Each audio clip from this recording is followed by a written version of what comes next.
The clatter of silverware and soft hum of conversation were the familiar soundtrack to Brooke Miller's life, until one Tuesday evening when everything stopped. As she poured coffee at the Gilded Spoon, a hand cold and unexpectedly strong clamped onto her arm. Brooke gasped, nearly spilling the pot. An elderly woman, elegant in pearls and lavender perfume, stared at her wrist with trembling intensity. "Where did you get that?" the woman whispered, her voice fragile but commanding. Before Brooke could react, the woman's grip tightened, exposing the small, crescent-shaped birthmark on Brooke's wrist. "This birthmark," the woman declared to the stunned restaurant, "it runs in our family." Brooke froze. Conversations hushed, forks hung in midair.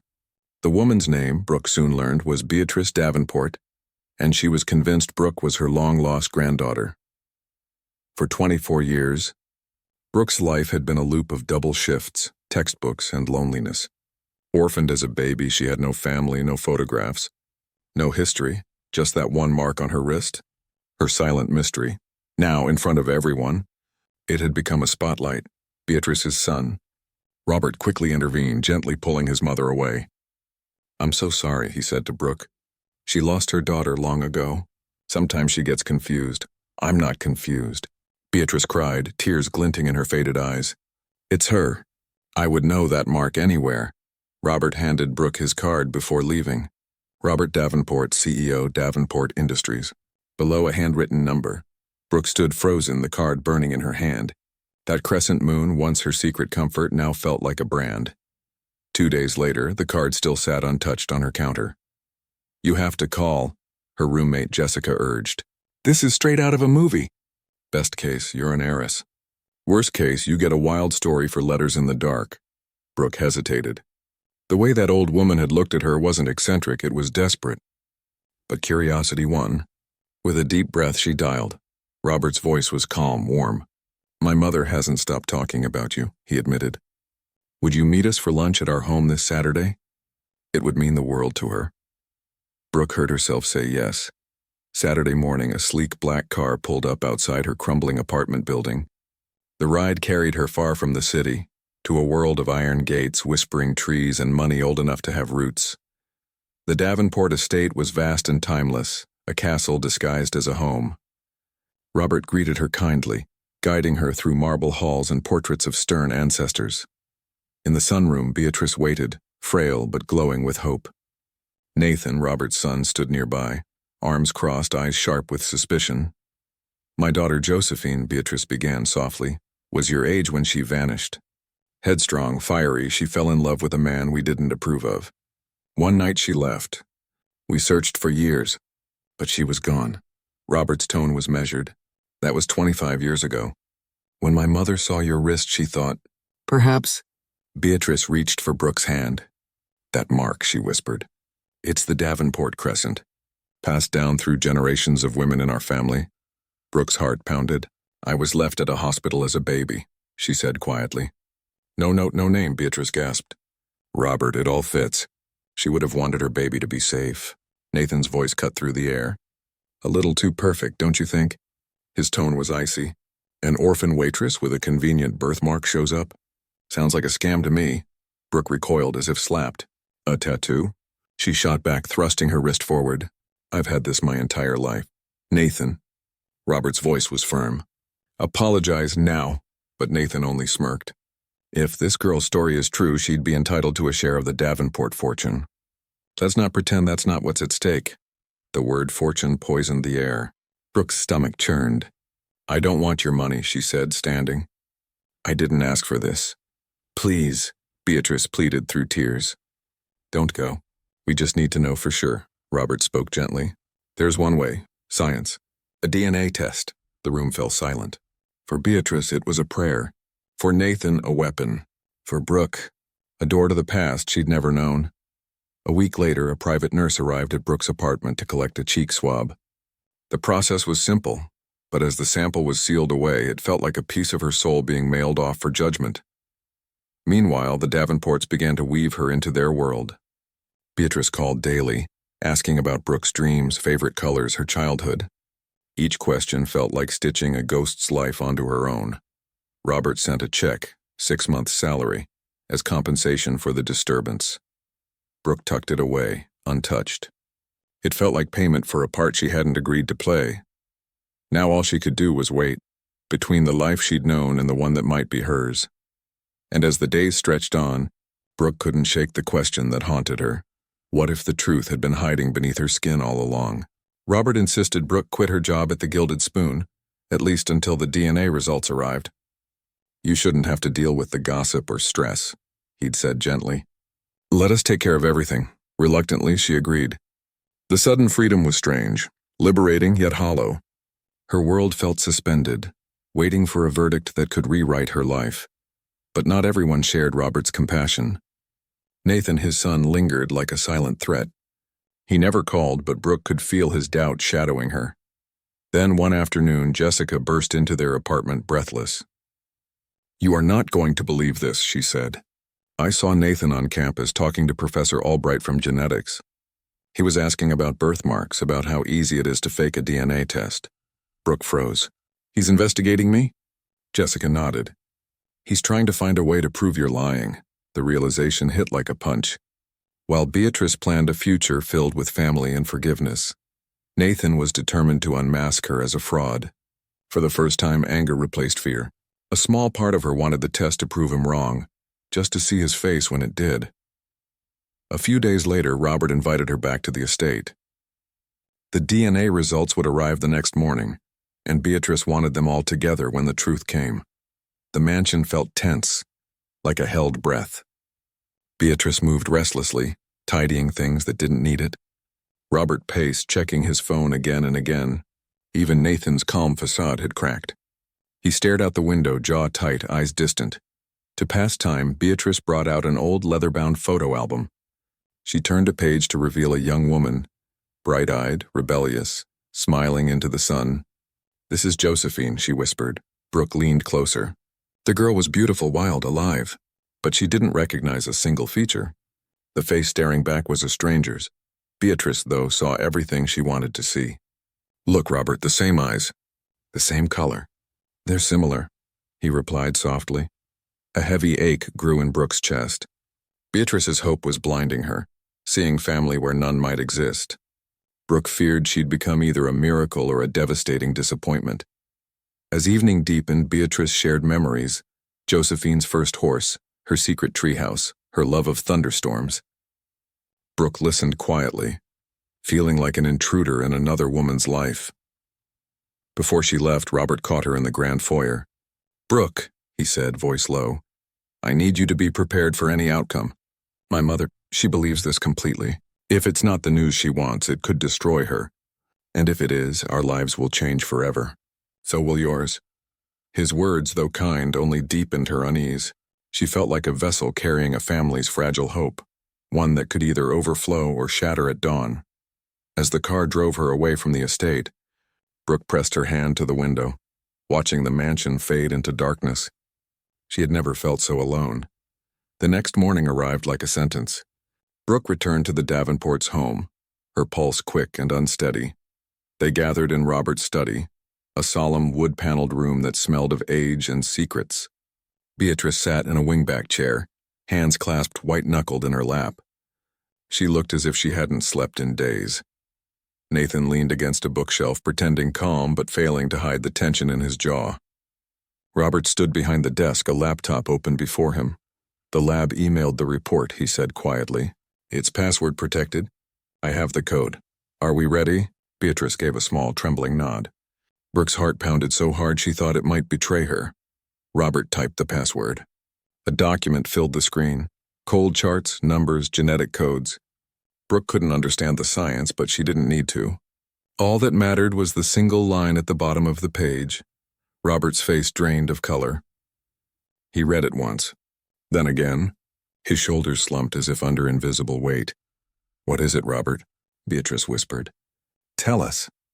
He looked up slowly, first at his mother, then at Brooke. His eyes were filled with quiet pity. It's negative, he said, the words falling heavy into the silence. There's no match. No one moved. The air felt sucked out of the room. Beatrice's lips parted soundlessly, her expression collapsing into disbelief. The silence that followed was unbearable, fragile, echoing, final. And for Brooke, it was as if the world had tilted back into its cold, familiar orbit. There was a 0% probability that Brooke Miller was the daughter of Josephine Davenport. The silence that followed was absolute, crushing. Brooke felt the world tilt, the ground vanish beneath her feet. 0%. Not a distant relation. Nothing. A stranger. Beatrice made a broken, wounded sound. "No," she whispered, "that's not possible. The lab made a mistake, and it has to be." "The science is clear, Mother," Robert said softly, kneeling by her chair. "I'm so sorry." Nathan let out a bitter laugh, straightening from the bookshelf, eyes gleaming with cruel triumph.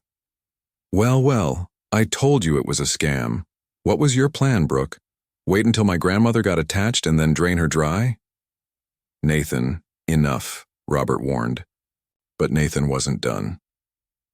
"That birthmark, does it even exist? Maybe it washes off with soap. You're pathetic, preying on a grieving family." Each word hit Brooke like a blow. The hope she hadn't dared to believe in had been turned into humiliation. But worse was Beatrice's face, gray, lifeless, her eyes hollow. The warmth that had once filled her gaze was gone. She saw Brooke now only as a stranger, a fraud. "I didn't lie," Brooke whispered, her voice shaking. "I never asked for any of this. I told you it was probably a coincidence." "A profitable coincidence," Nathan spat. "A free vacation, a luxury hotel stay, that's enough." Robert's voice cracked like thunder. He turned to Brooke, sorrow in his eyes. "Miss Miller." "Brooke, I'm truly sorry for my son's behavior and for putting you through this ordeal. We let hope blind us." His tone grew distant, formal again. "It's best if you go now." He reached into his jacket. "Let me at least write you a check." "No." Brooke's voice was low but firm. "I don't want your money. I never did." Without another word, she turned and walked away, through the grand marble foyer, past portraits of ancestors who would never be hers. The heavy door closed behind her like a final verdict. Outside, the autumn air bit cold against her skin. She walked down the long tree-lined drive, her steps mechanical, her heart hollow. The black car that once brought her here was gone. The fairy tale had ended. The crescent-shaped birthmark on her wrist felt like a cruel joke now, a meaningless mark on a nobody. The weeks that followed were a blur of gray. Brooke begged for her job back at the Gilded Spoon, enduring whispers and pitying stares. The untouched check Robert had offered sat in her drawer like a monument to humiliation, until one night, she tore it into pieces. Life wasn't just back to normal. It was emptier. Before, her past had been a mystery.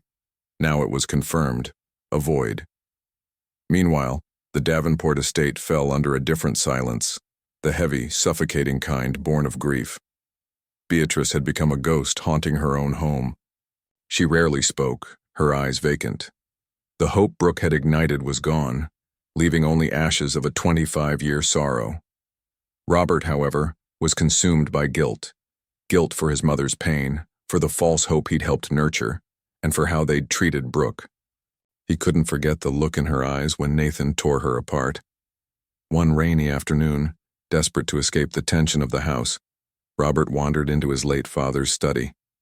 He wasn't searching for anything, only a distraction. The scent of old leather and dust filled the air as his hand brushed along the shelves. In the corner sat a large wooden chest, Arthur Davenport's old storage for business files and personal keepsakes. Arthur had been a man of iron control, both in business and at home. His disapproval of Josephine's choices had been absolute. Robert opened the chest. Beneath stacks of brittle ledgers lay a small tin box tied with a faded red ribbon. Curiosity stirred. He lifted it out and untied the ribbon. Inside were dozens of letters, written in Josephine's handwriting. But they weren't addressed to her parents. They were addressed to someone named Anna. Robert's heartbeat quickened. The tone of the letters wasn't rebellious, it was fearful, desperate. The voice of a prisoner, not a runaway. He began to read. October 12th. Anna, he found my last letter, father, I mean. He didn't yell, that's worse. That quiet fury of his. He told me I was a disgrace to the Davenport name, and that he'd see me locked away before I ever ran off with Daniel. He's taken the gate phone so I can't make calls. I'm smuggling this out through Mrs. Gable in the kitchen. He says Daniel is nothing but a fortune hunter. But he's wrong. Daniel sees me, not my name. Robert's eyes widened. His father had always claimed Josephine died in an accident. But this sounded like something else, something hidden. He kept reading. October 19th. Anna, I'm so scared. Father is planning to send me to a school in Switzerland. It's not a school, it's a sanatorium, a place for hysterical young women. He wants me committed to keep me from Daniel. Mother just weeps. She's too afraid to stand up to him. Daniel has a plan. It's crazy, but it might be the only way. Robert's hands trembled as he held the fragile paper. His chest tightened. Everything he'd been told about Josephine, her disappearance, her rebellion, it all began to unravel. The truth was buried here, hidden beneath years of lies and silence. And somewhere in those pages, perhaps, was the key to who Brooke Miller really was. Robert's hands trembled as he read the final letter. Everything he'd been told about his sister was a lie. His father hadn't just disapproved of Josephine. He had imprisoned her. The last page was almost illegible, the ink smudged by what looked like tears. November 3rd. Dearest Anna, if you're reading this, our plan either worked, or it failed completely. We're leaving tonight. Daniel says we must vanish. Father will never stop hunting us. He wants to fake my death. A car crash, a body burned beyond recognition. It's madness. But it's the only way to be free. Don't tell anyone. Let them think I ran away. There's one more thing. I'm pregnant, Anna. A little crescent moon to match my own. I have to protect this child from him, from this name. Love. Josephine. Robert dropped the letter, heart pounding. Pregnant. His sister hadn't just fled. She'd escaped a tyrant to protect her unborn child. He replayed the DNA results in his mind. Brooke's test against his had shown no match. But if she was Josephine's daughter, that should have been impossible, unless... A dark thought took shape. His father's cruelty, his mother's sadness. What if Josephine wasn't Arthur Davenport's child at all?